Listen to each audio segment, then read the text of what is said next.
Hello guys, आज हम पढ़ने वाले हैं डेफिनेशन प्राइवेट कंपनी। सेक्शन है 2, क्लॉज है 68। 2 clause 68 private company CA foundation में भी है, सीए इंटर में भी है और रियल लाइफ में भी डेफिनेशन आपको काम आएगी। इस पर क्लैरिटी होनी चाहिए।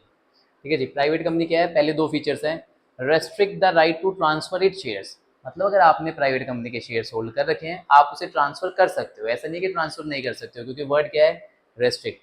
लेकिन उस पर कुछ रेस्ट्रिक्शंस होंगी, कुछ कंडीशंस होंगी, वो फुलफिल करके आप ट्रांसफर कर सकते हो। वो कंडीशंस रेस्ट्रिक्शंस कहाँ लिखी हुई होंगी? आर्टिकल्स के अंदर। तो आर्टिकल्स को देख के आप अपने शेयर्स को ट्रांसफर कर सकते हो, उनको फुलफिल करके ट्रांसफर कर सकते हो। दूसरी बात, prohibit invitation to the public. यार वर्ड ही क्या है? प्राइवेट कंपनी, तो पब्लिक तो आनी नहीं चाहिए। तो पब्लिक को आप इनवाइट नहीं करोगे। किसके लिए? सब्सक्राइब एनी सिक्योरिटीज, कोई भी सिक्योरिटी सब्सक्राइब करने के लिए पब्लिक को आप इनवाइट नहीं करोगे। किसमें? प्राइवेट कंपनी के केस में। ये दो फीचर्स तो आपको फुलफिल करने ही करने हैं। फिर बात आती है एक्सेप्ट इन ओपीसी। ये लॉ की लैंग्वेज है, एक्सेप्ट इन ओपीसी। मतलब ओपीसी भी क्या है? A type of a private company. OPC भी क्या है? Type of a private company है, जिसमें मेंबर कितना होता है? मिनिमम भी एक, मैक्सिमम भी एक। तो ओपीसी के अलावा सारी प्राइवेट कंपनी के अंदर मैक्सिमम मेंबर कितने होंगे? 1। तो यहाँ से समझ आता है ओपीसी, अगर एक मेंबर की प्राइवेट कंपनी बना रहे हो उसे बोल देंगे ओपीसी। एक से ज्यादा मतलब दो की बना रहे हो तो उसे क्या बोलेंगे? Private company. लेकिन दो वाली में मैक्सिमम कहाँ तक जा सकते हो आप? 200। ओपीसी में मैक्सिमम कहाँ तक जा सकते हो? एक पे ही रहोगे। तो प्राइवेट कंपनी में इसलिए हम पढ़ते हैं 2 से लेके 200 तक, मिनिमम 2 मेंबर, मैक्सिमम 200। लेकिन ओपीसी के केस में मिनिमम भी एक और मैक्सिमम भी एक। तो 200 मेंबर आप कर सकते हो। लेकिन यहाँ पे कुछ एक्सक्लूजन है। इस 200 में कौन इंक्लूड नहीं होगा? Current employees. अगर आपकी कंपनी के एम्प्लॉइज ने शेयर खरीद रखे हैं, एम्प्लॉइज पे कोई लिमिट नहीं है। देखो लिमिट किस पे है? मेंबर्स पे है।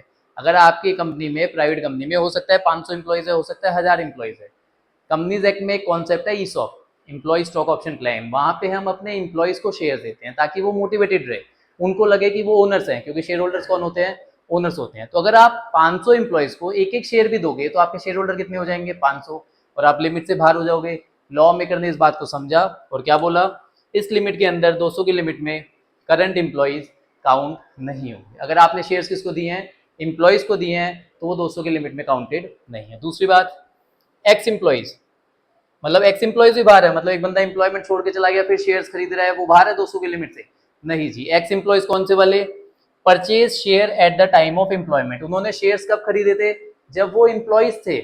ऐसे एम्प्लॉइज इन्होंने शेयर खरीदे, अब वो जॉब छोड़ के जा चुके हैं, फिर भी वो 200 की लिमिट में काउंट नहीं होंगे। लेकिन अगर एक ऐसा एम्प्लॉय जो पहले जॉब छोड़ के जा चुका है फिर शेयर खरीद रहा है, वो 200 की लिमिट में काउंट हो जाएगा। ठीक है जी। ये दोनों काउंटेड नहीं है 200 की लिमिट में। और लास्ट बात, joint share holder be treated as a single member. Joint का मतलब जैसे आप बैंक अकाउंट खुलवाते हो, 2 जने मिलकर बैंक अकाउंट खुलवा लेते हो, 3 जने मिलकर बैंक अकाउंट खुलवा देते हो, वैसे ही शेयर्स भी आप होल्ड कर सकते हो ज्वाइंटली। अगर ज्वाइंट शेयर होल्डर्स है, उनको हम 200 की लिमिट में एक ही काउंट करेंगे। तो प्राइवेट कंपनी से क्या समझ आता है? 2 से लेके 200, restrict the transfer it shares and prohibition on invitation to subscribe any securities from public. तो यहाँ पे प्रोहिबिट वर्ड है, यहाँ पे रेस्ट्रिक्ट है। ठीक है गाइस, थैंक यू।